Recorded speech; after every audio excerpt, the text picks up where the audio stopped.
Hello student, तो कैसे हैं आप लोग। उम्मीद करते हैं कि आप लोग बहुत ही अच्छे होंगे, मस्त होंगे, स्वस्थ होंगे, बहुत ही जोरों शोरों से तैयारी कर रहे होंगे। इस बीच आप लोगों के लिए लेके आ गए हैं, इससे पहले वाला जो सेशन था वो आपका डे वन था, मतलब पहला ही दिन था जिसमें मैंने कुछ टॉपिक को क्लियर किए थे, जैसे कि वर्ड के बारे में, सॉरी लेटर के बारे में, उसके बाद वर्ड के बारे में, उसके बाद सेंटेंसेस के बारे में। ये सब मैंने क्लियर किया था, ठीक है। और मैं थोड़ी बहुत टेंस के बारे में मैंने जानकारी दिया था, समय के बारे में मैंने बताया था आप सभी को। तो यह आपका जो था जनरल टॉपिक था, जो कि बिल्कुल समझिए बेसिक था। अब यहाँ से जो आपका आज का जो जर्नी शुरू होगा, आज का जो आपका क्लासेस रहेगा, वो थोड़ा सा जो है ऊपर रहेगा ट्रांसलेशन को लेकर के। मैंने आपको कल बता दिया, मैंने कल आपको यह भी बताया था, जो आज का जो टॉपिक रहेगा यह आपका केवल सिर्फ समझने वाली बातें रहेगा, जो आप बहुत इससे पहले पढ़ भी चुके होंगे। और जो विद्यार्थी नहीं भी पढ़ चुके हैं उसके लिए मैंने स्पेशल बोला था, जो आप जो पढ़ लिए हैं उसके लिए रिवाइज कर लीजिए, और जो नहीं पढ़े हैं वो अपना फिर से यहाँ पर पढ़ लीजिए। तो मेन टॉपिक बात करते हैं आज के लिए। तो आज भी हम ट्रांसलेशन का जो है सेकंड डे देखने वाले हैं, और सेकंड डे में हम ये देखने वाले हैं, जो हमारा जो ट्रांसलेशन होता है, जो हम बनाते हैं, उसका बनाने का प्रोसेस क्या क्या होता है, इस बनाने के क्रम किस किस चीजों को हमको ध्यान रखना पड़ता है, इस सब चीज के बारे में हम यहाँ से आज जानकारी प्राप्त करेंगे। चलिए, अब जैसे कि मैंने यहाँ पर कल आपको सेंटेंस के बारे में मैंने बताया था, किसके बारे में मैंने बताया था, सेंटेंस के बारे में। थोड़ा सा चर्चा कर लेते हैं उसके ऊपर, सेंटेंस के बारे में।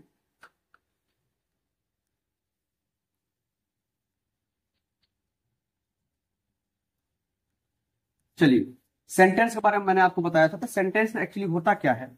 सेंटेंस एक कंप्लीट अर्थ, किसी एक या एक से ऐसे शब्दों का समूह जिसका एक कंप्लीट अर्थ निकलता हो, एक कंप्लीट मतलब निकलता हो, उसे हम क्या कहते हैं, सेंटेंस कहते हैं। एक छोटा सा सेंटेंस ले लेते हैं और बहुत ही बेसिक से सेंटेंस ले लेते हैं, जैसे राम एक ईमानदार लड़का है, ठीक है। एक बेसिक का लेसन चले, क्योंकि हम लोग यहाँ पर मैंने आप सभी को पहले ही पढ़ा दिया था, जीरो से लेकर के हाई लेवल तक पढ़ना है आपको, जीरो से लेकर हाई लेवल तक जाना है, ठीक है। मतलब जो वैसे विद्यार्थी जो आज तक इंग्लिश पढ़े ही नहीं है, उस सबके लिए मेरा जो लेक्चर होता है वो बहुत ही कंफर्टेबल होता है, ठीक है।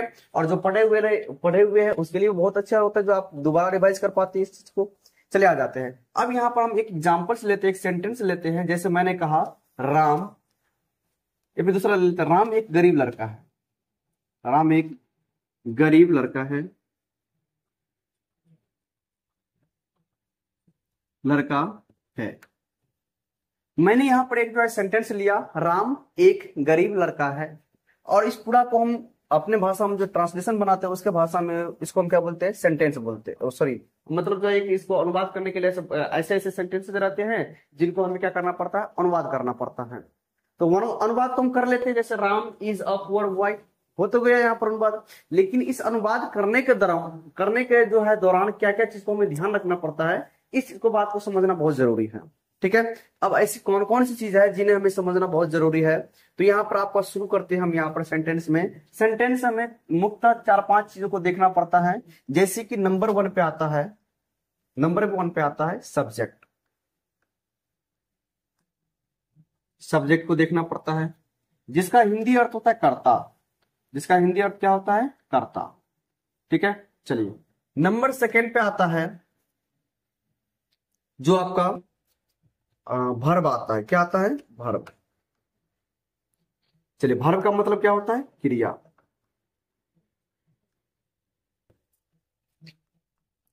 उसके बाद जो आता है तीसरा नंबर पे, ये आपका आ जाता है जो ऑब्जेक्ट, या फिर हेल्प ऑब्जेक्ट ले लेते हैं। अच्छा, यहाँ पे भर्ब के बाद जो है, भर्ब दो तरीके का होता है, तो उसमें हम समझाइए देते हैं, तीनों नंबर, तीसरा नंबर दे देते हैं हेल्पिंग भर्ब। हेल्पिंग भर्ब, ठीक है, सहायक क्रिया।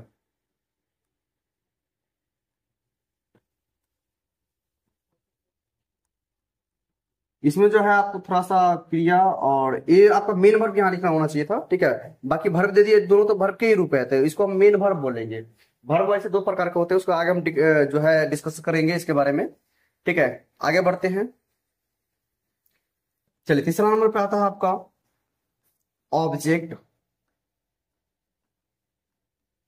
जिसको हम बोलते हैं कर्म। उसके बाद आपका आता है चौथा नंबर पे अदर वर्ड, अदर वर्ड। जिसको हम लोग बोलते हैं अन्य शब्द। क्या पढ़ते हैं हम लोग? अन्य शब्द पढ़ते हैं। ठीक है, चलिए यहाँ पर 4-5 पॉइंट मैंने यहाँ पर लिखा था, लिखे हैं। इसको एक बार आप लोग जो है बढ़िया से जो है एक स्क्रीनशॉट ले लीजिए, फिर हम लोग इसके बारे में आगे चर्चा करेंगे।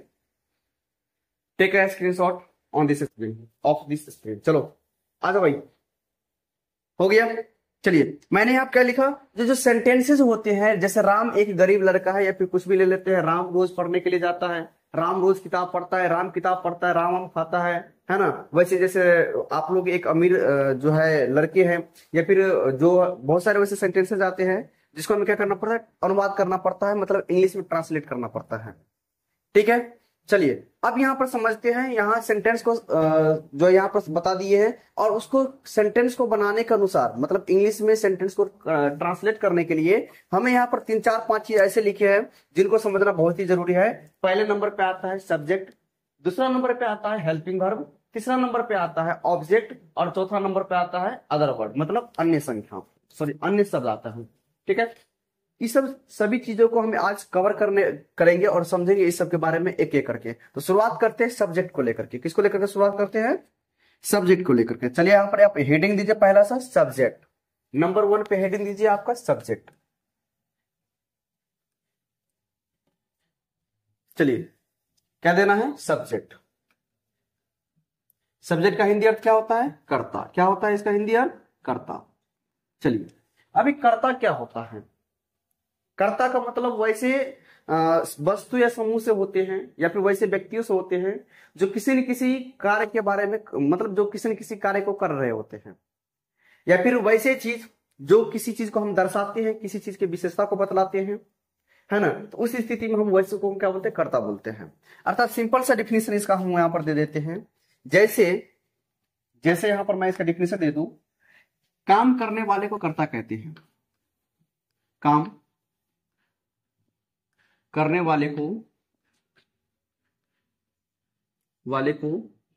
कर्ता कहते हैं। काम करने वाले को कर्ता कहते हैं। ठीक है, चलिए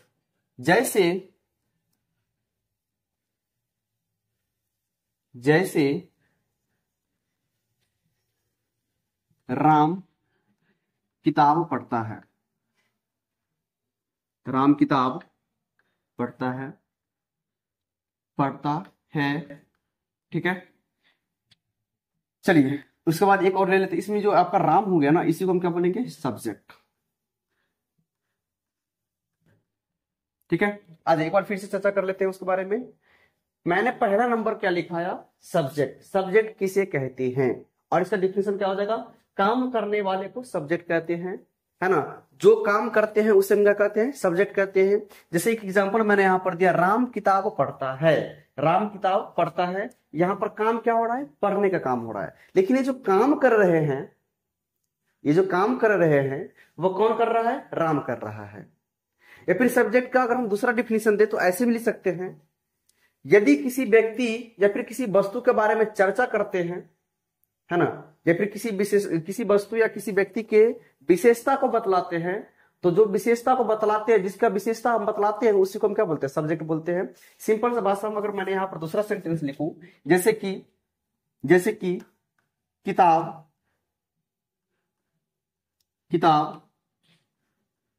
अच्छा होता है, तो अभी मैंने किसके बारे में चर्चा कर रहा है? अभी मैं किसके बारे में चर्चा कर रहा हूं? तो किताब अच्छा होता है, मतलब किताब के बारे में चर्चा कर रहा हूं। तो उस स्थिति में हम यहाँ पर किताब को क्या बोलेंगे? सब्जेक्ट बोलेंगे। उस स्थिति में हम बुक को क्या बोलेंगे? किताब को क्या बोलेंगे? सब्जेक्ट बोलेंगे। मतलब ये जो हमारा हो गया, इसको हम क्या बोलेंगे? सब्जेक्ट बोलेंगे। ठीक है, चलिए तो मतलब वैसे ही यहाँ पर सीधी सीधी से बात आ जाता है समझ में। जो जो काम करता है उसको हम क्या बोलते हैं? सब्जेक्ट बोलते हैं। या फिर यदि किसी वस्तु या व्यक्ति को हम किसी विशेषता के बारे में बतलाते हैं, और जिसको हम विशेषता बतलाते हैं उसी को हम क्या बोलते हैं? सब्जेक्ट बोलते हैं। आगे हम चर्चा करेंगे इसके बारे में।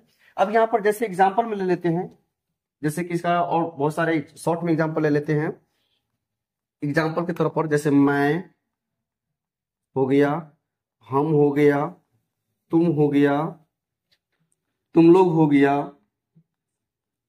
हो गया, आप हो गया, आप लोग हो गया, वे या वे लोग।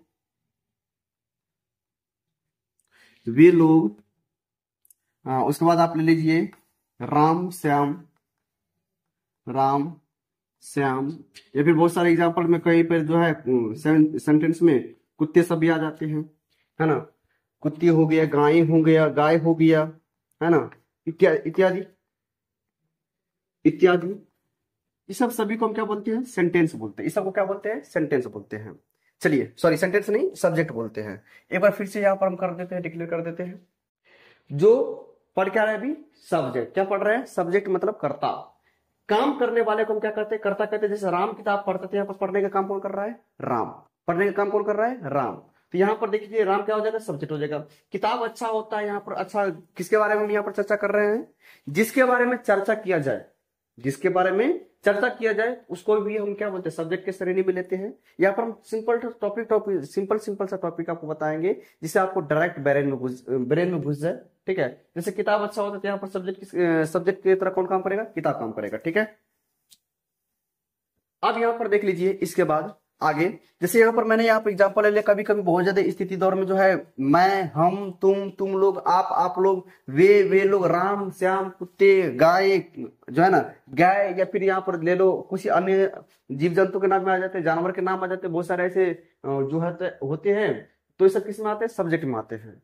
एक एग्जाम्पल के तौर पर मैं आपसे पूछूं, जो यह मेरा घर है, यह मेरा घर है, यह मेरा घर है, यह मेरा घर है, तो इसमें बोले सेंटेंस कौन सा हो जाएगा? सॉरी जो है सब्जेक्ट कौन सा हो जाएगा? इसमें सब्जेक्ट आपका क्या हो जाएगा? यह। इसमें सब्जेक्ट क्या हो जाएगा आपका? यह हो जाएगा। ठीक है, और अगर ज्यादा एग्जाम्पल का बात करें तो यहाँ पर आप लोग समझ लीजिए, जैसे कि मैंने यहाँ पर कहा, जो आप लोग रोज स्कूल जाते हैं, आप लोग रोज स्कूल जाते हैं। ठीक है, यहाँ पर आप लोग रोज स्कूल जाते हैं, यहाँ पर एक काम हो रहा है जाने का। काम क्या हो रहा है? जाने का। लेकिन जाने का काम तो हो रहा है, लेकिन ये काम कर कौन रहा है? तो आप लोग। कौन काम कर रहा है? आप लोग कर रहा है। यहाँ पर आप लोग को हम क्या बोलेंगे? सब्जेक्ट बोलेंगे। आप लोग को हम क्या बोलेंगे? सब्जेक्ट बोलेंगे। बात क्लियर है? सब्जेक्ट समझ में आ रहा है? जैसे मैंने कहा यह घर बहुत पुराना है, यह घर बहुत पुराना है, यह घर बहुत पुराना है। इसमें से बताइए, इसमें सब्जेक्ट क्या हो जाएगा? आप बताइए तो, इसमें सब्जेक्ट क्या होगा? आप लोग कमेंट कीजिए, जो लाइव सेशन में देख रहे हो कमेंट कीजिए, इसमें सब्जेक्ट क्या हो जाएगा? यह बिल्कुल नहीं। चलिए यहां पर समझिए, इसमें जो सब्जेक्ट होगा, यहां पर यह घर बहुत पुराना है, इसमें सब्जेक्ट की तरह काम करेगा आपका यह घर। क्या काम करेगा? यह घर बहुत पुराना है, क्योंकि यहाँ पर हम यह के बारे में चर्चा नहीं कर रहे हैं, ना कि घर के बारे में चर्चा कर रहे हैं। हम चर्चा कर रहे हैं यह घर के बारे में। जिस सेंटेंस में जिसके बारे में चर्चा किया जाए, या फिर जिसके बारे में कुछ बताया जाए, या फिर जो काम करे, उसे हम क्या कहते हैं? सब्जेक्ट कहते हैं। यहाँ पर यह घर बहुत पुराना है, इसमें सब्जेक्ट के ऊपर काम कौन करेगा? यह घर।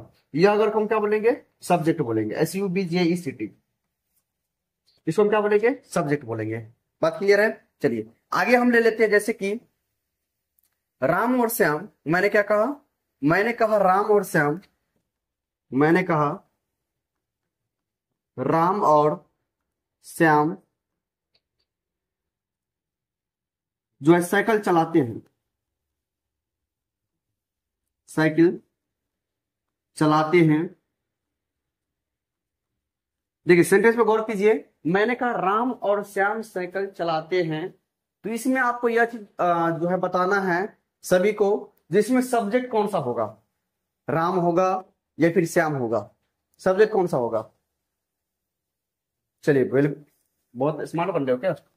चला दो भाई। तो इसमें अगर हम बात करें सब्जेक्ट का ना, यहाँ पर सब्जेक्ट क्या हो जाएगा? राम और श्याम। क्योंकि यहाँ पर एक बात ये तो समझ में आता है, राम और श्याम जो है दोनों साइकिल चलाते हैं। सेंटेंस से यह बात पता चल रहा है ना, राम और श्याम साइकिल चलाते हैं, तो चलाने का काम कौन कर रहा है? चलाने का काम कौन कर रहा है? राम कर रहा है या फिर श्याम कर रहा है? दोनों ही कर रहा है। तो यहाँ पर दोनों को हम क्या बोलेंगे? सब्जेक्ट बोलेंगे। कॉम्बिनेशन सब्जेक्ट हो गया। तो सब्जेक्ट कभी भी एक ही नहीं होता है, एक से अधिक भी सब्जेक्ट हो सकता है ना। जैसे मेरे घर का दरवाजा खुला था, मेरे घर का दरवाजा खुला था, मैंने यहां पर लिखा मेरे घर का दरवाजा दरवाजा खुला था, मेरे घर का दरवाजा खुला था। तो आप लोग इसमें बताइए इसमें सब्जेक्ट क्या हो जाएगा? इसमें सब्जेक्ट आपका यहां पर ये हो जाएगा मेरे घर का दरवाजा। इसमें सब्जेक्ट की तरह कौन काम कर रहा है? मेरे घर का दरवाजा खुला था। इसमें सब्जेक्ट आपका क्या हो जाएगा? मेरे घर का दरवाजा। यह क्या हो जाएगा आपका? सब्जेक्ट की तरह काम करेगा। ठीक है, अब हम बिल्कुल छोटा छोटा सा पॉइंट लेकर चल रहे हैं। ठीक है, अब आप लोग एक काम कीजिए, इसको जो है एक बार स्क्रीनशॉट लीजिए, रुकिए 1 मिनट और एक दो पॉइंट यहाँ पर हम थोड़ा सा ऐड करना चाहेंगे। ठीक है, जैसे कि यहां पर हम ऐड करना चाहेंगे, इसको आप नीचे लिख लीजिएगा, हम यहाँ पर जगह तब आपका कारण यहाँ पर लिख लेते हैं स्टार पॉइंट दे करके। सब्जेक्ट को शॉर्ट में या फिर संकेत में, संक्षिप्त में ऐसे लिख सकते हैं हम, यहाँ पर शॉर्ट दे देते हैं। शॉर्ट में कैपिटल एस लिखा जाता है, लिखा जाता है।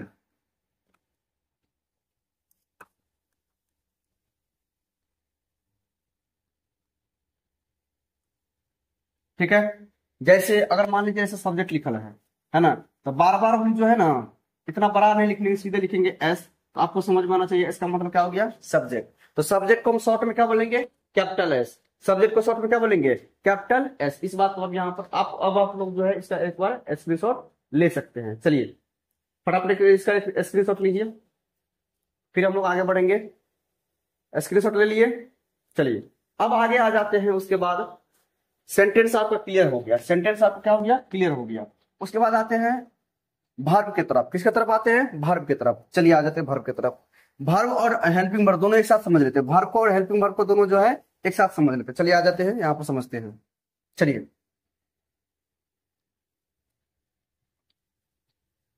दूसरा नंबर पे है आपका वर्ब। वर्ब का मतलब क्या होता है?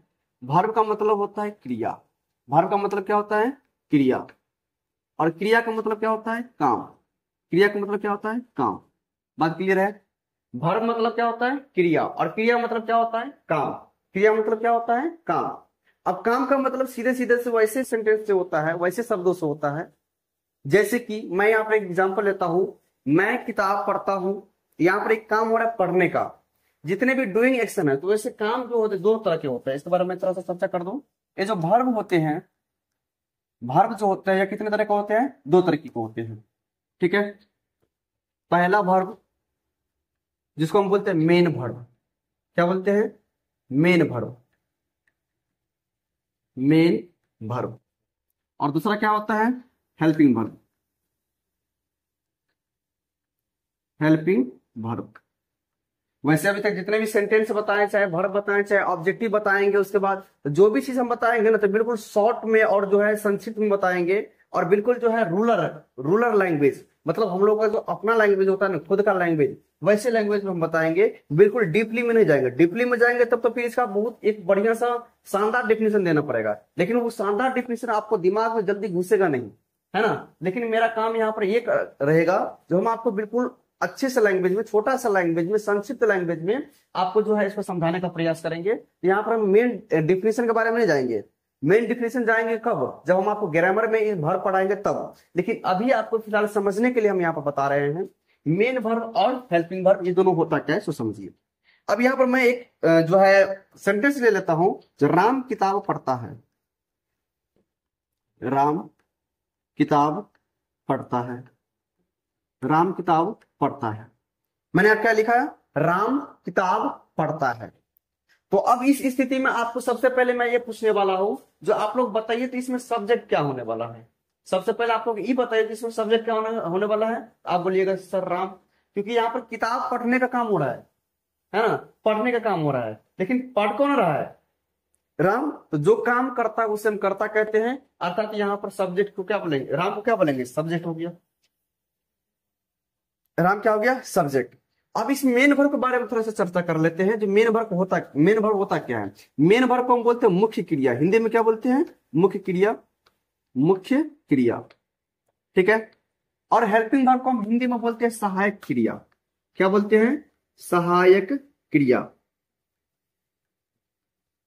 ठीक है। वर्ब दो तरीके से, मेन वर्ब और हेल्पिंग वर्ब, और दोनों वर्ब को हम ट्रांसलेशन में पढ़ेंगे।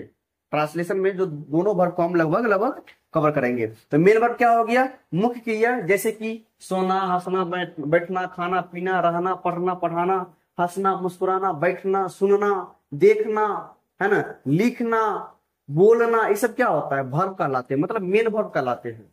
जैसे कि हम कोई काम कर रहे हैं, राम स्कूल जा रहे थे, यहाँ पे काम हो रहा है जाने का। हम लोग किताब पढ़ रहे हैं तो यहाँ पर काम हो रहा है पढ़ने का। श्याम रोज बैट बॉल खेल रहा है, खेलता है, यहाँ पर काम हो रहा है खेलने का। जैसे शिक्षक वर्ग में पढ़ाते हैं तो यहाँ पर काम हो रहा है पढ़ाने का। मतलब ये जितने भी क्रियाएं होते हैं, जो काम होते हैं, उसी को तो हम मेन वर्ब बोलते हैं, है ना। जैसे आप लोग अभी पढ़ रहे हैं तो पढ़ना क्या हो गया? मेन वर्ब हो गया। आप लोग अभी सुन रहे हैं तो सुनना क्या हो गया? मेन वर्ब हो गया। हम देख रहे हैं तो देखना भी क्या हो गया? मेन वर्ब हो गया। आप लोग जो है बैठे हैं तो बैठना भी क्या हो गया? एक वर्ब हो गया, एक वर्ब हो गया। बात क्लियर है? ये सब जितने भी होते हैं, ये सब हम क्या बोलते हैं? मेन वर्ब, मतलब मुख्य क्रिया बोलते हैं। तो इस सेंटेंस में जो आपका मेन वर्ब हो गया, इसको हम क्या बोलेंगे? पढ़ना। पढ़ना इसमें क्या हो गया? आपका मेन वर्ब हो गया। ठीक है। अब थोड़ा सा बात कर लेते हैं हेल्पिंग वर्ब के बारे में, मतलब सहायक क्रिया के बारे में।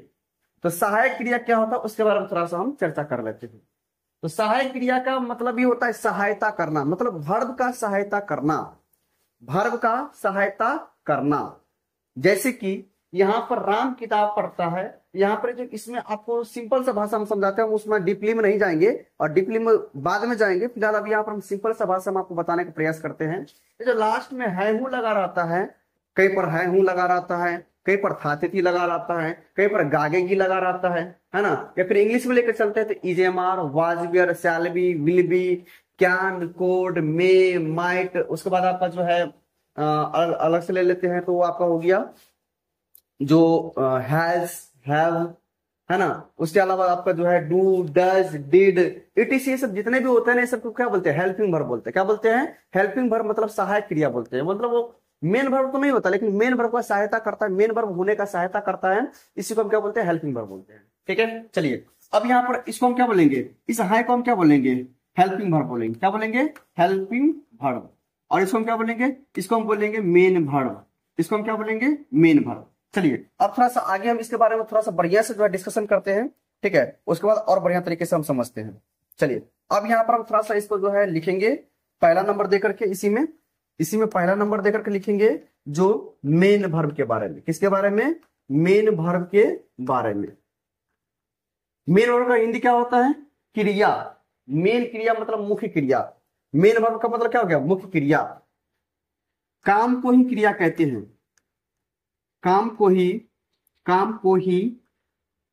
क्या कहते हैं? क्रिया कहते हैं, मतलब वर्ब कहते हैं। सिंपल सा डिफिनेशन लिख रहे हैं, बिल्कुल सिंपल सा डिफिनेशन। याद करने की कोई जरूरत नहीं है, ये सब याद करने वाली चीज नहीं है, ये सब खाली समझने वाली चीजें हैं। क्या समझे? मेन वर्ब, काम को ही क्या कहते हैं? क्रिया कहते हैं। जैसे राम आम खाता है, यहाँ पर क्रिया क्या हो रहा है? खाने का। हम लोग किताब पढ़ते थे, यहाँ पर क्रिया क्या हो रहा है? पढ़ने का। राम स्कूल जाता है तो यहाँ पर क्या काम हो रहा है? जाने का, है ना। उसके बाद आप लोग लीजिए, आप लोग इस अंग्रेजी बोलते थे, यहाँ पर काम क्या हो रहा है? बोलने का। ये सब जितने भी डूइंग एक्शन होते हैं ना, जो क्रियाएं होते हैं, जो काम चल रहा होता है, उसी को तो हम मेन वर्ब बोलते हैं। जैसे में दे देते हैं आप लोगों के लिए, जैसे पढ़ना, है ना। उसके बाद खेलना, खाना, है ना, नहाना, पढ़ना दे दिया ना। उसके बाद सोना, बैठना, उठना। वैसे तो बहुत सारे हैं ना, बहुत सारे जो है मेन वर्ब में आते हैं। ठीक है। चलिए यहाँ पर हमारा टॉपिक ये हो गया, मेन वर्ब को समझाना। तो काम को क्या कहते हैं? क्रिया कहते हैं। जो भी डूइंग एक्शन होते हैं उसे हम क्रिया कहते हैं। जैसे हंसना, खेलना, बैठना, जाना, देखना, पढ़ना। उसके बाद आपका जो हो गया खेलना, है ना। उसके बाद लिखना, सोचना, समझना, ये सब क्या होते हैं? वर्ब कहलाते हैं। ये सब क्या कहलाते हैं? वर्ब कहलाते हैं।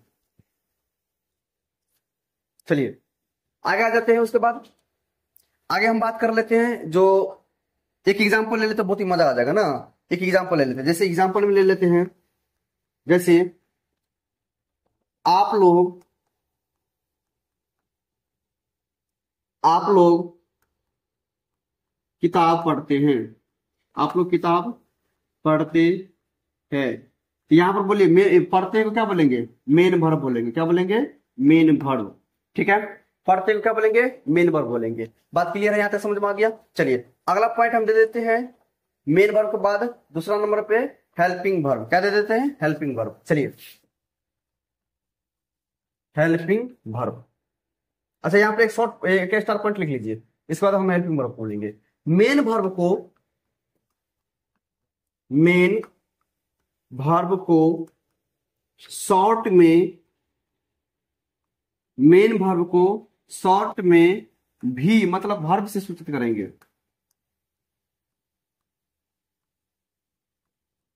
सूचित किया जाता है, किया जाता है। चलिए बहुत सारे विद्यार्थियों को मन में आता है सर जी एमबी क्यों नहीं लिए, है ना, एमबी आप क्यों नहीं लिए। तो एमबी नहीं लेते क्योंकि बार बार एमबी एमबी बोलने में थोड़ा सा अच्छा नहीं लगता है। जब भी हम भी बोलेंगे ना, कहीं पर भी लिखेंगे ना ट्रांसलेशन में, तो आपको समझ में आ जाना चाहिए यहाँ पे क्या किसका बात कर रहे हैं, आपको मेन वर्ब का बात कर रहे हैं। किसका बात कर रहे हैं हम, मेन वर्ब का बात कर रहे हैं। बात क्लियर है ना। यहाँ पर समझ लीजिए फिर से, मेन वर्ब को शॉर्ट में भी से सूचित किया जाता है। इस बात को हमेशा आप लोग क्या करिएगा, याद करिएगा। एमबी नहीं, केवल भी। ठीक है, यहाँ पर समझाने के लिए एमबी दे दी है, मेन वर्ब। सीधे भी बोलेंगे तो समझ में आ जाना चाहिए आपको, ये जो वर्ब है ये क्या है, वर्ब है। ठीक है, चलिए अब इसके बाद दूसरा नंबर पॉइंट दे दीजिए, हेल्पिंग वर्ब। हेल्पिंग वर्ब के बारे में। ठीक है, चलिए इसको हम हिंदी में क्या बोलते हैं, सहायक क्रिया। सहायक क्रिया, सहायक क्रिया। ठीक है, चलिए जो वर्ब की, जो मेन वर्ब की सहायता करती है, जो सिंपल सा डिफिनेशन दे देते हैं, वो इससे डीपली में नहीं जाएंगे, हम बार बार बता रहे हैं आपको। हम जितने भी डिफिनेशन दे रहे हैं जो बिल्कुल जो है ना किसी आपको किताब में मिलेगा ना कहीं मिलेगा, ये जो है बिल्कुल शॉर्ट में और बेसिक सा डिफिनेशन दिए हैं, इसलिए यहाँ पर आपको जो कुछ इस तरह का डिफिनेशन लग रहा है ताकि आपको समझ में आ जाए बढ़िया तरीके से। ठीक है, तो जो मेन वर्ब की सहायता कर, जो मेन वर्ब को सहायता करते, जो मेन वर्ब को सहायता करते हैं, जो मेन वर्ब को सहायता करते हैं,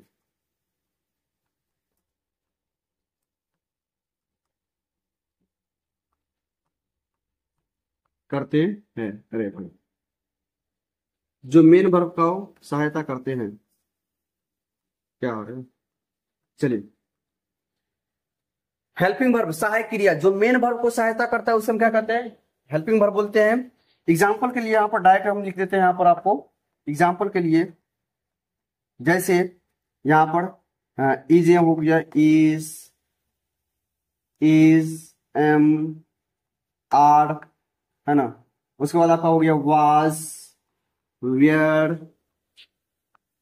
है ना, कैन, कुड, है ना, मे, माइट,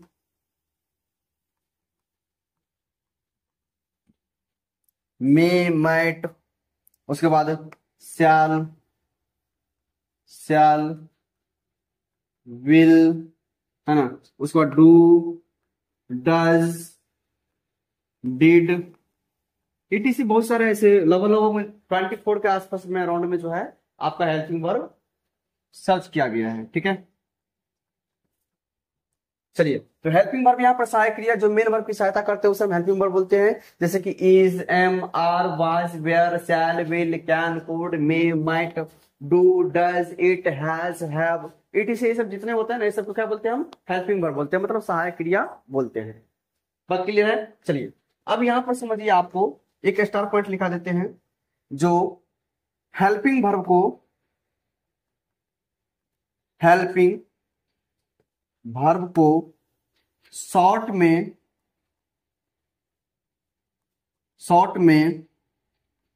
एच भी बोलते हैं, ठीक है। इस बात को हमको आपको याद करना है, जो एच बी मतलब हेल्पिंग वर्ब, एच बी जैसे ही बोलेंगे तो इसका मतलब क्या हो गया, हेल्पिंग वर्ब। एच बी का मतलब क्या हो गया, हेल्पिंग वर्ब। हेल्पिंग वर्ब को शॉर्ट में हम एच बी बोलते हैं, ठीक है। हेल्पिंग वर्ब बोले तो एच बी बोले तो हेल्पिंग वर्ब, ठीक है। आगे बात समझ में, जितने भी आप जिसको आप लोग प्रयोग करते हैं, जैसे कि राम के साथ इसका प्रयोग है ना, राम एंड श्याम के साथ आर का प्रयोग, जो इट के साथ वाज का प्रयोग पास्ट टेंस में, जैसे फ्यूचर टेंस में आप लोग प्रयोग करते होंगे, आई के साथ शैल का प्रयोग, वी के साथ शैल का प्रयोग, ईटीसी जो भी होते हैं ना, इस सबको क्या बोलते हैं, हेल्पिंग वर्ब बोलते हैं। तो आई होप कि आपको हेल्पिंग वर्ब और मेन वर्ब समझ में आ गया होगा। एक काम कीजिए, आपको पहले इसका स्क्रीनशॉट लेने का काम कर लीजिए, पहले ऊपर में यहाँ से स्क्रीनशॉट ले लीजिए, यहाँ तक छोटा, थोड़ा छोटा कर देते हैं, अच्छा इसको थोड़ा बड़ा ही कर देते हैं। एक बार आप लोग यहाँ से स्क्रीनशॉट ले लीजिए, फिर एक बार एक स्टेप और दे देंगे। स्क्रीनशॉट लीजिए इसका, ले लिए। अब आप लोग जो है यहाँ से स्क्रीनशॉट ले लीजिए एक बार और, यहाँ तक तो ले ही लिए हैं, यहाँ से एक स्क्रीनशॉट यहाँ से ले लीजिए, हो गया। चलिए अब हम आगे बढ़ते हैं और समझते हैं। इसके बाद आप क्या हो गया, इसके बाद आपका होने वाला है, यहां तक अभी तक हम क्या क्या पढ़ लिए हैं, सब्जेक्ट पढ़ लिए हैं, जो काम करता है उसे हम क्या कहते हैं, सब्जेक्ट कहते हैं, मतलब कर्ता कहते हैं। वर्ब क्या हो गया, मतलब जो काम होते हैं, काम को हम क्या कहते हैं, वर्ब कहते हैं। दो तरीके के होते हैं, एक तो मेन वर्ब होता है, एक होता है हेल्पिंग वर्ब होता है। जो मेन वर्ब होता है, जैसे कि हंसना, पढ़ना, खाना, सोना, ये सब क्या हो गया, तो मेन वर्ब हो गया। और एक होता है हेल्पिंग वर्ब, जैसे कि है, हूँ, हो, हिंदी में, अंग्रेजी में it, is, am, are, was, were, can, could, has, have, do, does, did, etc, बहुत सारे होते हैं, है ना। इसको क्या बोलेंगे, हेल्पिंग वर्ब बोलेंगे। इसके बाद आपको क्या हो गया, ऑब्जेक्ट। चलिए अब हम समझते हैं ऑब्जेक्ट को, इसके बाद समझेंगे अदर वर्ड को। क्या समझेंगे, अदर वर्ड को। चलिए आगे आ जाते हैं। लिखिए कितना नंबर होगा, तीसरा नंबर होगा ना, तीसरा नंबर, ऑब्जेक्ट। ऑब्जेक्ट को हम हिंदी में बोलते हैं कर्म। ऑब्जेक्ट को हम हिंदी में क्या बोलते हैं, ऑब्जेक्ट को हम हिंदी में बोलते हैं कर्म। जिस पर काम का फल पड़े, जिस पर काम का फल पड़े, बिल्कुल बेसिक सा डिफिनेशन, फल पड़े उसे हम क्या कहते हैं, ऑब्जेक्ट कहते हैं। पड़े ऑब्जेक्ट कहलाते हैं, ऑब्जेक्ट कहलाते हैं। आ जाइए, अब इस ऑब्जेक्ट को हम समझ लेते हैं, एक एग्जांपल ले लेते हैं, उसके थ्रू समझते हैं। जैसे राम किताब पढ़ता है, ठीक है, राम किताब पढ़ता है, बात क्लियर है। यहां पर ऑब्जेक्ट का ले लिया, ऑब्जेक्ट का मतलब क्या होता है, कर्म। ऑब्जेक्ट का मतलब क्या होता है, कर्म। और यहाँ पर कर्म का बात करें तो जिस पर काम का फल पड़े उसे हम ऑब्जेक्ट कहते हैं, या फिर जिस पर काम का फल पड़े ऑब्जेक्ट कहलाता है। एग्जाम्पल के लिए राम किताब पढ़ता है, तो यहाँ पर सबसे पहले आप लोगों से मैं पूछना चाहूंगा, जो इसमें राम को हम क्या बोलेंगे, सब्जेक्ट। राम को क्या बोलेंगे, सब्जेक्ट। जैसे ही हम एस लिखे तो आपको समझ में आ जाना चाहिए, S for subject, S for subject, ठीक है। उसके बाद ये जो है इसको हम क्या बोलेंगे, हेल्पिंग वर्ब, है ना। है को हम क्या बोलेंगे, हिंदी में है रहेगा तो इसको क्या बोलेंगे, हेल्पिंग वर्ब। और ये जो पढ़ता है इसको हम क्या बोलेंगे, इसको बोलेंगे आपको वर्ब।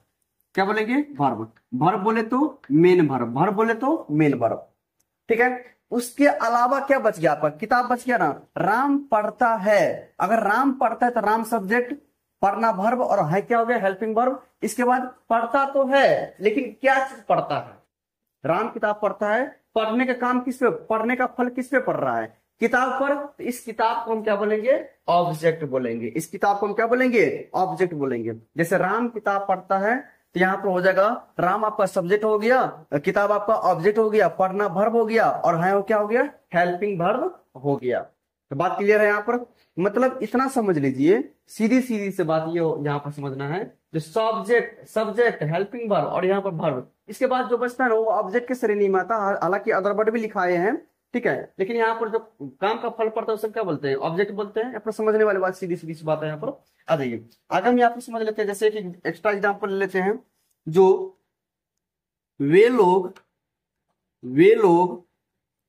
खेत में काम करते हैं, वे लोग खेत में काम करते हैं, ठीक है। वे लोग खेत में काम करते हैं, तो आप लोग फटाफट बोले इसमें ऑब्जेक्ट क्या होगा। वे लोग खेत में काम करते हैं, यहां पर ऑब्जेक्ट क्या होने वाला है, चलिए जल्दी फटाफट आप लोग जवाब दीजिए, इसमें ऑब्जेक्ट क्या होने वाला है। वे लोग खेत में काम करते हैं, बिल्कुल सही जवाब। जिन्होंने खेत बताया ऑब्जेक्ट में, तो यहाँ पर इसका सही जवाब है खेत। इसका सही जवाब क्या हो जाएगा? खेत। क्योंकि वे लोग क्या हो गया, यहाँ पर काम कौन कर रहा है? वे लोग। तो जो काम करता है उसको हम क्या बोलते हैं? सब्जेक्ट बोलते हैं। तो वे लोग क्या हो गया? सब्जेक्ट। ठीक है। और काम, काम क्या हो गया आपका? वर्ब। और है क्या हो गया? Helping verb. और यहाँ पर खेत को हम क्या बोलेंगे? ऑब्जेक्ट। क्या बोलेंगे? ऑब्जेक्ट। बात क्लियर है? चलिए, तो यहाँ पर ऑब्जेक्ट में, यहाँ पर सीधे सीधे बात, ऑब्जेक्ट जिस पर काम का फल पड़ता है, जैसे राम किताब पढ़ता था, पढ़ने का काम क्या हो गया? किताब पर, है ना। और एक्स्ट्रा चीज हम आपको बता देते हैं, एक्स्ट्रा सेंटेंस लेकर जिसमें वर्ब नहीं होता है। जैसे राम ईमानदार है, राम ईमानदार है। तो राम ईमानदार है, तो इसमें यहाँ पर देखिए मेन वर्ब इसमें गायब है। इसमें जो मेन वर्ब नहीं है, क्योंकि राम ईमानदार है, इसमें सीधी सीधी से किसी के बारे में यहाँ पर चर्चा कर रहे हैं। मैंने आपको शुरू में ही बताया था, जो सेंटेंसेस हमारे पास दो तरह के आएंगे।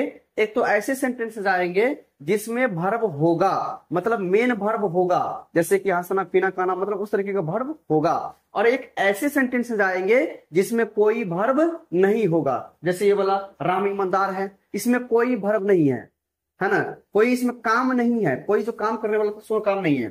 ठीक है, इसमें हेल्पिंग वर्ब है, सहायक क्रिया है हालांकि, लेकिन यहाँ पर मेन वर्ब जो इसमें नहीं है, गायब है। तो यहाँ पर हम राम को क्या बोलेंगे? सब्जेक्ट। और है को क्या बोलेंगे? Helping verb. और आपको क्या बच गया? ईमानदार। तो ईमानदार को हम क्या बोलेंगे? ऑब्जेक्ट बोल देंगे।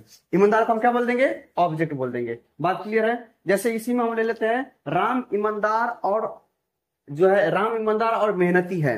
राम ईमानदार और मेहनती है, तो इस स्थिति में ऑब्जेक्ट क्या होगा आपका? ईमानदार और मेहनती। ऑब्जेक्ट क्या हो गया? ईमानदार और मेहनती।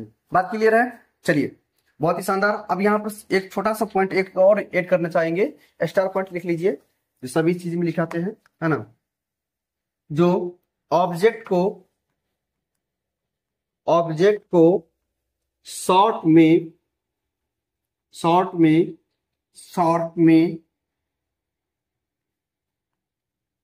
कैपिटल ओ,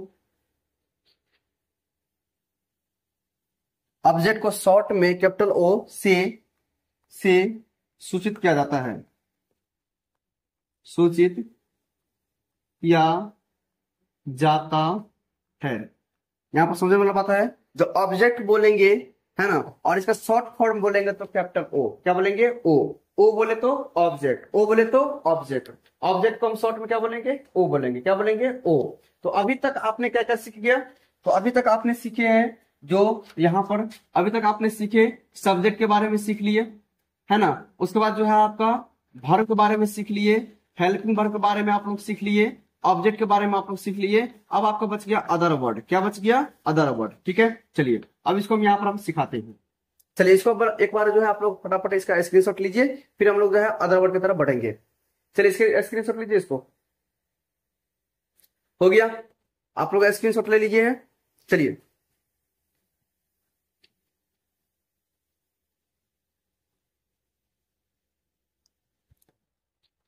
इसके बाद आता है चौथा नंबर, होगा ना, चौथा number, other word. Other word मतलब अन्य शब्द।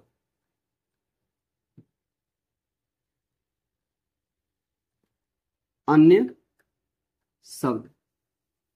ठीक है, आ जाते हैं इसके बारे में चर्चा करते हैं। अदर वर्ड मतलब अन्य शब्द के बारे में चर्चा करते हैं। तो यहां पर सीधा सीधा सा बात है, आपको इसको डिफिनेशन कोई नहीं दिखाएगा, हम सीधे सीधे से बात बोल जाते हैं। सेंटेंस में आपने अभी तक क्या क्या पढ़ा? सेंटेंस में अभी तक आपने क्या क्या पढ़ा? आपने पढ़ा सब्जेक्ट को, वर्ब को, हेल्पिंग वर्ब को, ऑब्जेक्ट को। तो subject, verb, helping verb, object छोड़ के भी अगर कोई चीज बच जाता है, अगर कोई शब्द बच जाता है, तो उसे ही हम बोलते हैं अदर वर्ड। अदर वर्ड का मतलब केवल इतना ही है, जो सब्जेक्ट, वर्ब, ऑब्जेक्ट और हेल्पिंग वर्ब चुनने के बाद जो कोई शब्द बच जाता है, उसी को हम बोलते हैं अन्य शब्द, मतलब एक्स्ट्रा शब्द जो भी हो जाते हैं, तो उसी को हम क्या बोलते हैं? अदर वर्ड, मतलब एक्स्ट्रा शब्द बोलते हैं, है ना। मतलब subject, verb, helping verb, object को छोड़कर बाकी अगर सेंटेंस में, किसी सेंटेंस में, है ना, किसी सेंटेंस में बाकी अगर कुछ और बच जाता है, उसी को हम क्या बोलेंगे? अदर वर्ड बोलेंगे। क्या बोलेंगे? Other word. ठीक है, यहां पर इसका कोई डिफिनेशन नहीं होने वाला है, सीधे एग्जांपल के थ्रू हम यहां पर समझाते हैं। जैसे कि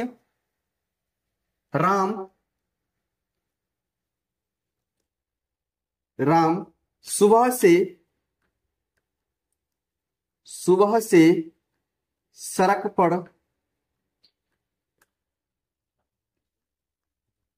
दौड़ता है। चलिए इस सेंटेंस पर गौर कीजिएगा। मैंने क्या लिखा? मैंने लिखा राम सुबह से सड़क पर दौड़ता है। अब इसमें से आपको हम डायरेक्ट अदर वर्ड नहीं पूछेंगे, आप लोग खुद बता दीजिएगा इसमें अदर वर्ड क्या होने वाला है। तो अदर वर्ड को बताने के पहले आप लोग ये बताइए, जो राम को क्या बोलेंगे? राम को हम लोग क्या बोलेंगे? सब्जेक्ट बोलेंगे या नहीं बोलेंगे? बिल्कुल बोलेंगे।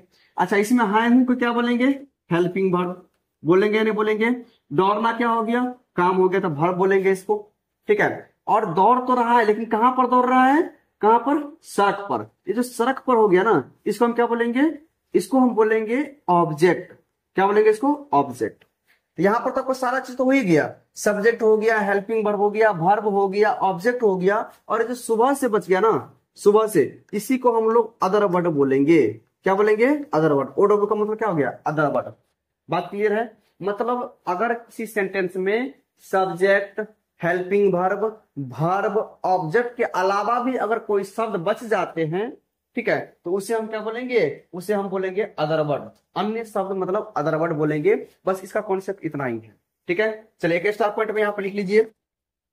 स्टार पॉइंट में यहां पर ये लिख लीजिए, जो अदर वर्ड को, अदर वर्ड को शॉर्ट में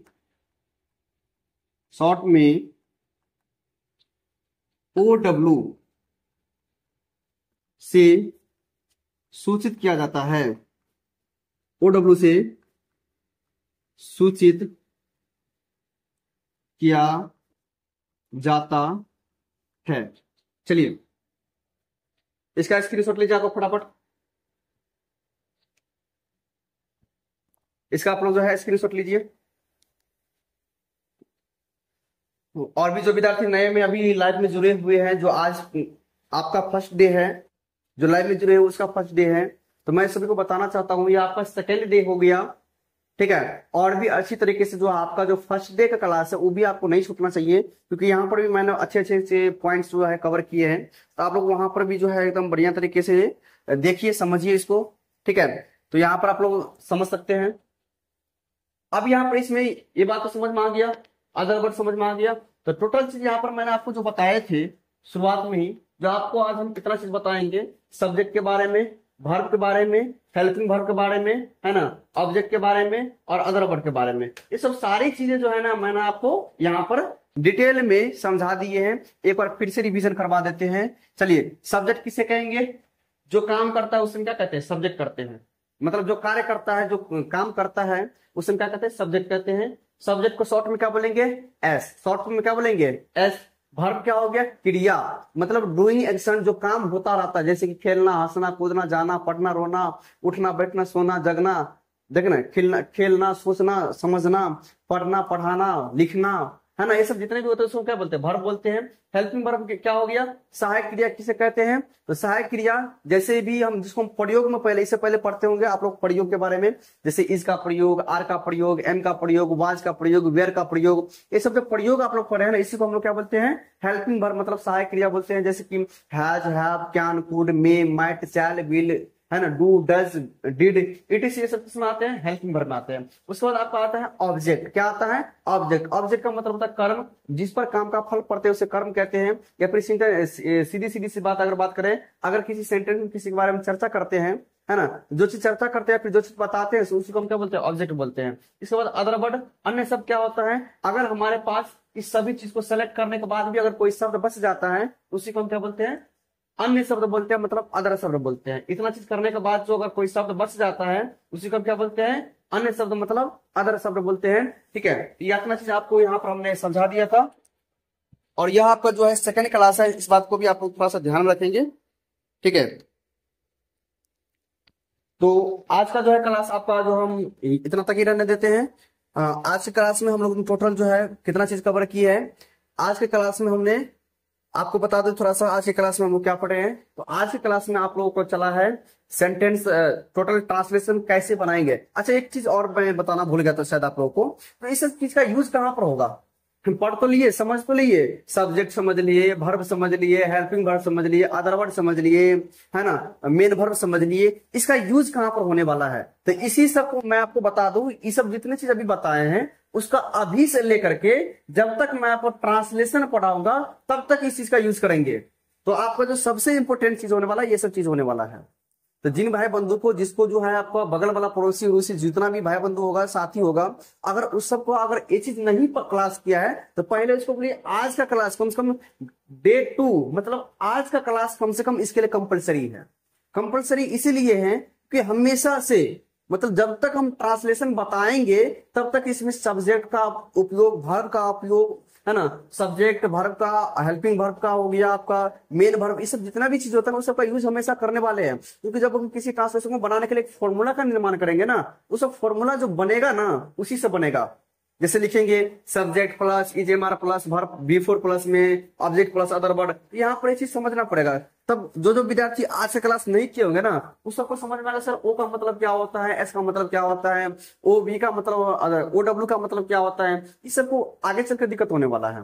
हालांकि मैं रिविजन करवाते रहूंगा, लेकिन ठीक है, आपको इस चीज को बढ़िया से तरीके से समझ में आ गया होगा। आई होप कि आज सेकंड क्लास था और सेकंड क्लास आपको मजे से अच्छा लगा होगा। बहुत ही अच्छी तरीके से मैंने समझाया, कवर किया है, और बिल्कुल जो है सिंपल सा भाषा में, सिंपल सा लैंग्वेज में मैंने आपको समझाने का प्रयास किया। और कल का जो ट्रांसलेशन होने वाला है आपका, सॉरी कल का जो टॉपिक होने वाला है आपका बहुत ही इंपॉर्टेंट होने वाला है।